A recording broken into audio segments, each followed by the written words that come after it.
गिबिसिनथारावनो सोरगोआव थानाय आफा इसोरखौ बे समाव हाजासे हामबाय होनग्रोबाय। बेजों लोगोसे जायफ्रा दायो आंनि बे भिडिअखौ नायगासिनो दङ, आंनि भिडिअखौ नायगिरि बयनिसिमबो फोरबो जिशु ख्रिस्टनि मुङै बे गोदान बोसोरावहाय आंनि खुलुमनायखौ जासिहरग्रोनाय जाबाय आरो बेजों लोगोसे बयनिसिमबो हेपि निउ इयार आरो साफ्रामखौबो इसोरा बे गोदान बोसोराव बोर होथों, गोदान आसा, गोदान मिजिं इसोरा बयनोबो होथों। बेखौनो फोरबो जिशु ख्रिस्टनि मुङै आं गिबियावनो मिजिंथि हरबाय। अब्ला बे समाव अनसायग्रा आंनि भिडिअखौ नायगिरिफोर, आरोबाव नोंथांमोननिसिम गोथार बाइबेलनिफ्राय दिनैनि बे गोदान बोसोर दिनजों लोगोसे नोंथांमोननिसिम मोनसे गाहाम बाथ्रा आं दिनै लानानै फैबावलायबाय। बेनिखायनो आसा खालामो नोंथांमोना आरोबाव दिनैनि बे रंजानाय गोदान बोसोरजों लोगोसे आंनि बे भिडिअखौ जोबजासे नायलांगोन आरो नायखांनायनि उनाव माबा मोनसे इसोरनि बोरखौ मोनदांगोन होननानै नायगिरि साफ्रोमनिसिमबो फोरबो जिशु ख्रिस्टनि मुङै आं मिजिंथि हरदों। अब्ला अनसायग्रा आंनि भिडिअखौ नायगिरिफोर, अब्ला फै जोङो दिनैनि गोदान बोसोरनि गाहाम बाथ्रायाव जों गुसुङै जोङो सोलोंज्लायनि इसोरनि गाहाम बाथ्राया दिनै जोंखौ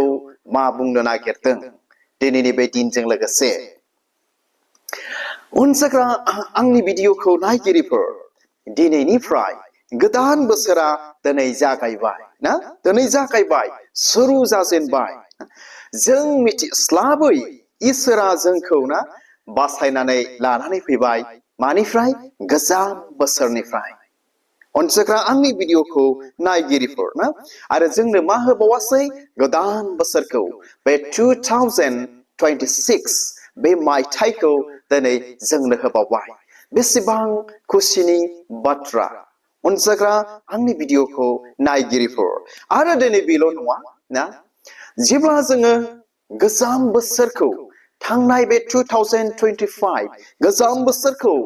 जेब्ला जोङो सानहरो ना,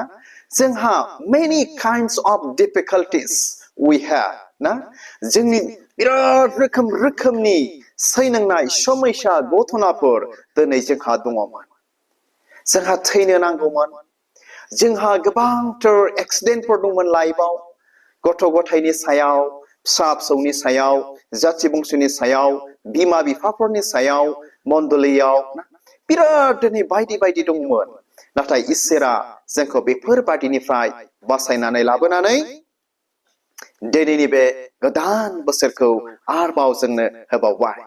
अब्ला अनसायग्रा आंनि भिडिअखौ नायगिरिफोर, अब्ला जों इसोरखौ माबादि जोङो दिनै हामबाय होननो गोनां ना, जों दिनै बेखौ मोनदांनो आरो मिथिथारनो नांगोन। अनसायग्रा आंनि भिडिअखौ नायगिरिफोर, आरो दिनै बेल' नङा, दिनैनि बे गोदान बोसोरावबो, दिनैनि बे बा देग्लायनि बे 2026 बे गोदान इयार, बे गोदान बोसोरावबो जों दिनै मिथिनो मोना मा समस्या, मा खैफोद ना, मा निदाना दिनै जोंनि सायाव फैगासिनो दङ, जों दिनै बेखौ मिथिनो हाया आरो जों दिनै बुंनोबो हाया ना, दिनै बेफोरबायदि। But dear viewers, we can find hope in God's word. नाथाय जोङो इसोरनि बाथ्राखौ लानानै, इसोरनि बाथ्रायाव जोंहा मा दङ? आसा, मिजिं आरो बरसा दिनै जोंहा दङ। ख्रिस्टनियाव अनसायग्रा आंनि भिडिअखौ नायगिरिफोर, दा जोङो बे इसोरनि बाथ्राजों जोंहा आसा दङखाय we can look forward, जोङो सिगांथिं जों दिनै नाहरनो आरो दावगालांनो दिनै जोङो हायो। मानोना इसोरनि बाथ्राया जोंनो आसा आरो बरसा दिनै जोंनो होदों। मानोना थांनाय बोसोरावबो इसोरा ओरैबायदि फाइटफुल जोंजों लोगोसे थादों, जोंखौ सहाय खालामदों, हेफाजाब खालामदों, मिथिबायना? बेनिखायनो देग्लायनि बे बोसोरावबो निश्चय जोङो दिनै आसा दङ, थांनाय गोजाम बोसोरनिफ्राय देग्लायनि बे गोदान बोसोर 2026 आवबो इसोरा जोंखौ साबसिन हामसिन नेबावगोन, बोर होगोन होननानै। अनसायग्रा आंनि भिडिअखौ नायगिरिफोर, मानोना ना every good and perfect gifts comes from God होननानै जोंनि ख्रिस्टियानफोरनि गोथार बाइबेला दिनै जोंनो मिथिहोयो मिथिबायना गासैबो मोजां आरो नंथारगौ गिफ्ट बा इसोरनि दानानो सोरनिफ्राय फैयो बे इसोरनिफ्रायसो दिनै फैयो थ' बेनिखायनो जोंहा बरसा दङ बे इसोरा आरोबाव जों देग्लायनि बे 2026 गोदान बोसोरावबो जोंखौ दिनै हेफाजाब खालामबावगोन बा जोंखौ दिनै साबसिन हामसिन दिनै जोंखौ दैदेनबावगोन अब्ला बे समाव अनसायग्रा आंनि भिडिअखौ नायगिरिफोर फै जों दिनै मा खालामनि let's focus for our future जों दिनै बेयाव जोङो थांनि and let's know the God's plans आरो इसोरनि जे उद्देश्य जे थांखि बे गोदान बोसोराव मा दङ जों दिनै बेखौ मिथिनानै जोङो लानि आरो सोलोंज्लायनि गोथार बाइबेलनिफ्राय अनसायग्रा आंनि भिडिअखौ नायगिरिफोर आरो दिनैनि बे भिडिअखौ जायफ्रा नायगासिनो दङ नायगिरि साफ्रामखौ फोरबो जिशु ख्रिस्टनि मुङै आरोबाव दिनैनि बे गोथार बाइबेलनि गाहाम बाथ्रायाव आङो वेलकाम खालामबावदों अनसायग्रा आंनि भिडिअखौ नायगिरिफोर थ' अब्ला फै नोंथांमोननिसिम गोथार बाइबेलनिफ्राय मोननैसो पइन्टसफोर दिनै आङो लानानै फैदों नोंथांमोनजों शेयार खालामनो थाखाय थ' नाम्बार 1 पइन्टआनो दिनै बेनो जाहैबाय forget the former things अनसायग्रा आंनि भिडिअखौ नायगिरिफोर सिगांनि जाथायफोरखौ बावगारदो एबा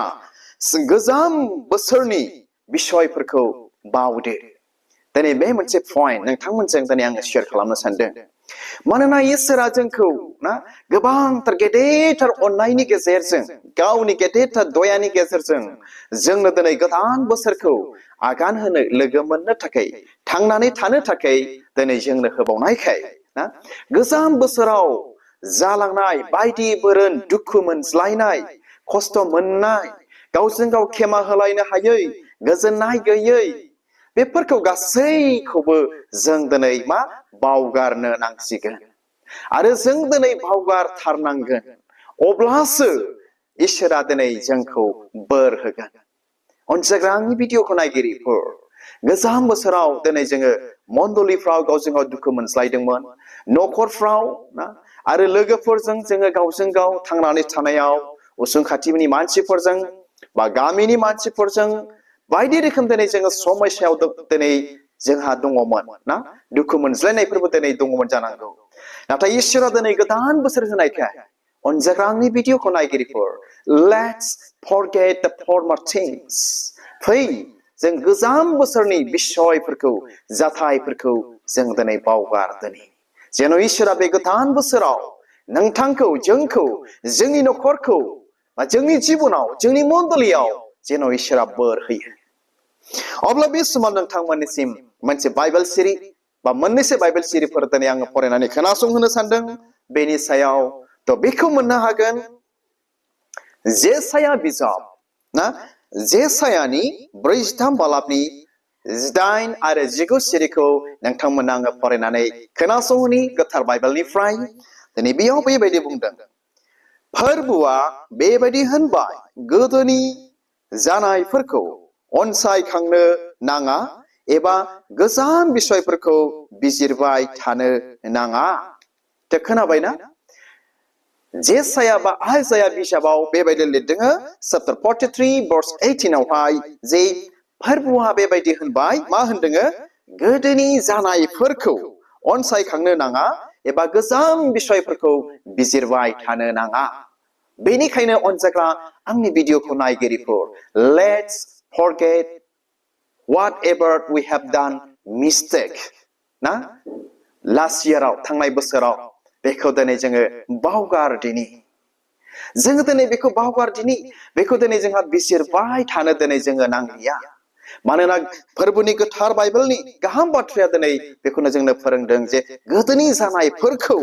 अनसायखांनो नांलिया आरो गोजाम बिषय जानानै थांखांनायफोरखौ जों दिनै बिजिरबाय थानो नांलिया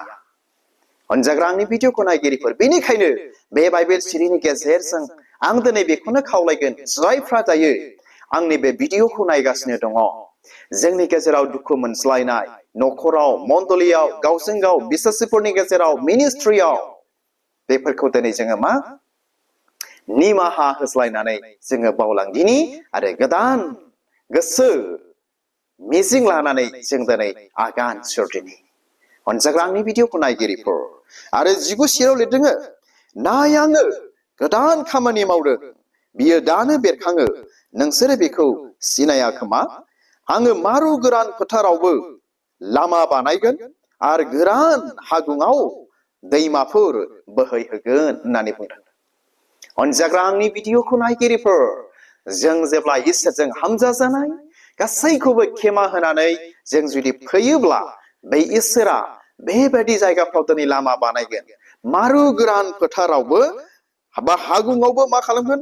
दैमाफोर बोहैहोगोन इसोरा दिनै जोंखौ जों दिनै बेखौ मिथिथारनो नांगोन अनजाग्रा आंनि भिडिअखौ नायगिरिफोर आरोबाव नोंथांमोननिसिम आरोबाव मोनसे पइन्ट दिनै नोंथांमोनजों शेयार खालामनो दिनै आङो सानबावदों बेनो जाबाय number 2 point new years God's plan बे गोदान बोसोराव इसोरनि जे इच्छा इसोरनि जे उद्देश्यफोर फै जों बेखौ जोङो मिथिनानै जोङो लाबावनि अनजाग्रा आंनि भिडिअखौ नायगिरिफोर आरोबाव इसोरा बे गोदान बोसोराव जोंनि थाखाय नोंथांनि थाखाय माबायदि गोदान गोदान उद्देश्यफोर दङ थांखिफोर दङ जों बाइबेल सिरिनि गेजेरजों जों दिनै बेखौ मिथिनानै जोङो लानि तो बे समाव नोंथांमोननो आङो फरायनानै खोनासंहोनो गोसो जाबोदों मानोना इसोरनि उद्देश्यआ जोंनि थाखाय नोंथांनि थाखाय अनजिमा गैया अनजाग्राफोर गावखौ गिग्राफोरनि थाखाय उद्देश्यआ गोदान गोदान दिनै थायो थांखिया अब्ला फरायनानै खोनासंहोनि तो बेखौ मोननो हागोन जेरेमिया 29 बालाबनि 10 सिरि जेरेमिया चैप्टर 29 verse 11 बेयाव बेबायदि बुंदों मानोना नोंसोरनि थाखाय आंनि खायदा खालामनायखौ आं मिथिगौ बेनो फोरबोनि होननाय आंनि खायदा खालामनाया सान्थिनि थाखायसो सैहोनायनि थाखाय नङा आङो नोंसोरनि आसाखौ जाफुंहोगोन खोनाबायना बे इसोरा बे गोदान बोसोरावबो जोंनो नोंथांनो बेबायदि मोनसे थांखि बेबायदि मोनसे उद्देश्य दिनै लाबावबाय बे उद्देश्य बे थांखिया दिनै बेनो जाहैबाय नोंथांनि गोजोननि थाखाय आंनि गोजोननि थाखाय जोंनि गोजोननि थाखाय जोंनि मण्डली जोंनि नखरनि जोंनि जाथि बंश गथ' गथायनि सायाव गोजोन सान्थिनि थाखायसो बे इसोरा बे उद्देश्य थांखिखौ दिनै लाबावबाय बे गोदान बोसोराव अनजाग्रा आंनि भिडिअखौ नायगिरिफोर बेनिखायनो फोरबोआ होनदों सैहोनायनि थाखाय नङा गोजोननि थाखायसो आरो जोंनि थांखिखौ बे इसोरा दिनै जाफुंहोगोन होननानै बुंदों तो बेनिखायनो अनजाग्रा आंनि भिडिअखौ नायगिरिफोर जों दिनै इसोरखौ हामबाय होननो नांगोन बे इसोरजों जों दिनै हामजा जानो नांथारगोन जेन' बे इसोरनि जे गोजोन सान्थिनि जे खायदा खालामनाय जेन' जों बेखौ मोननो हायो जोंनि नखराव जेन' मोननो हायो नोंथाङा जेन' बेखौ नाजावनानै लानो हायो अनजाग्रा आंनि भिडिअखौ नायगिरिफोर मानोना बे इसोरा गावखौ गिग्रा मानसिफोरनि थाखायसो दिनै बे गोजोन बे सान्थिनि खायदाखौ दिनै बे इसोरा दिनै खालामदों आरो सैहोनायनि थाखाय नङा आरो जोंनि थांखिखौ जाफुंहोगोन होननानै बुंदों अनजाग्रा आंनि भिडिअखौ नायगिरिफोर बेनिखायनो जों इसोरनियाव अरायबो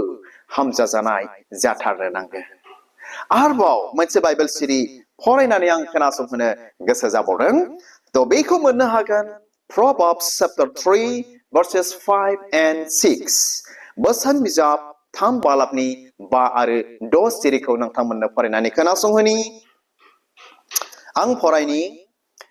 5 सिरिखौ गोसोमानिजों फोरबोखौ बिसास खालामदो नोङो गावनि मिथिनायाव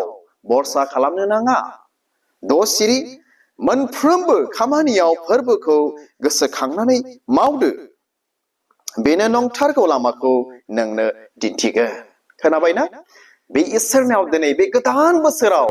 जोंनि मिथिनायाव जोङो बरसा खालामनो नाङा अब्ला बे समाव बे बाइबेल सिरिनि गेजेरजों जों गाहामथारै जोङो रोखा दिनै जोङो बुजिनो आरो मिथिनो हाबावो जे बे गोदान बोसोरावबो फै बे इसोरखौ जों जेरैबायदि फोथायदों बिसास खालामदों जों बेबायदिनो फोरबोखौ दिनै जोङो बिसास खालामबावदिनि फोथायबावदिनि साबसिन हामसिन जों बे इसोरखौ दिनै जों खुलुमलांबावदिनि अनजाग्रा आंनि भिडिअखौ नायगिरिफोर जेन' जोङो 2027 बेबायदि बोसोर मायथाइखौ जों जेन' मोनहैनो हाबावनायफोरबायदि मानोना बाइबेलाव बुंदों गोसोमानि जों फोरबोखौ बिसास खालामदो नोङो गावनि मिथिनायाव बरसा खालामनो नाङा होननानै बुंदों बे इसोरासो गासैनिबो मालिकखाय अनजाग्रा आंनि भिडिअखौ नायगिरिफोर आरो गाहायनि सिरियाव लिरदों मोनफ्रोमबो खामानियाव फोरबोखौ गोसोखांनानै मावदो बेनो नंथारगौ लामाखौ नोंनो दिन्थिगोन अनजाग्रा आंनि भिडिअखौ नायगिरिफोर बे बाइबेल सिरिनि बाथ्रानि गेजेरजों आं दिनै बेखौनो रिक्वेस्ट खालामगोन जायफ्रा दायो आंनि बे भिडिअखौ नायगासिनो दङ फै जोङो मा खालामनि मोनफ्रोमबो खामानियाव जोङो फोरबोखौ बे गोदान बोसोराव गोसोखांनानै जोङो आगान सुरनि खामानिफोरखौ दिनै जोङो मावनि बे इसोरखौ जुदि जों बिसास खालामनानै आरो मोनफ्रोमबो खामानियाव गोसोखांनानै जुदि मावोब्ला आगान सुरोब्ला मा खालामगोन बे इसोरानो जोंनो नोंथांनो नोंथांनि न'खराव मा खालामगोन नंथारगौ लामाखौ मा खालामगोन नोंनो बा जोंनो बयनोबो दिन्थिनानै होगोन जेब्ला जोङो बे इसोरखौ माने मोनफ्रोमबो खामानियाव जेब्ला जोङो फोरबोखौ गोसोमानि जों गोसोखांनानै मावगोन अब्ला अनजाग्रा आंनि भिडिअखौ नायगिरिफोर बे बाइबेल सिरिनि गेजेरजों जायफ्रा आंनि बे भिडिअखौ नायबाय आं दिनै बेखौनो फोरबो जिसु ख्रिस्टनि मुङै मिजिं थिहरदों जेसेबांनाखि आंनि साबस्क्राइबार्स भिउवार्सफोर दङ बे गोदान बोसोरावबो फै जोङो मोनफ्रोमबो खामानियाव बे इसोर जिसु ख्रिस्टखौ गोसोखांनानै जोङो आगान सुरनि मावनि जेन' इसोरा नोंथांनो आंनो जों बयनोबो नंथारगौ लामाखौ दिन्थिनायफोरबादि आरो बे गोदान बोसोराव मोजांसिन साबसिन हामसिन जों न'खर दालांनो संसार जालांनो गथ' गथाय खांनो साख्रि बाख्रि मावनो इसोरखौ फोथायनो खुलुमसिननो आरो गिर्जायाव जेन' थांसिननो जों हानायफोरबायदि आरो दिनै बेल' नङा जोङो अनज्लायनानै गोजोनै थांनानै थानो हानायफोरबायदि आरो इसोरनि बाथ्राखौ जों गाहामथारै मानिलांनानै सोलिलांबाय थानो हानायफोरबादि हामबायसै अनज्लायग्रा आंनि भिडिअखौ नायगिरिफोर इसोरा आंनि भिडिअखौ नायगिरि साफ्रोमखौबो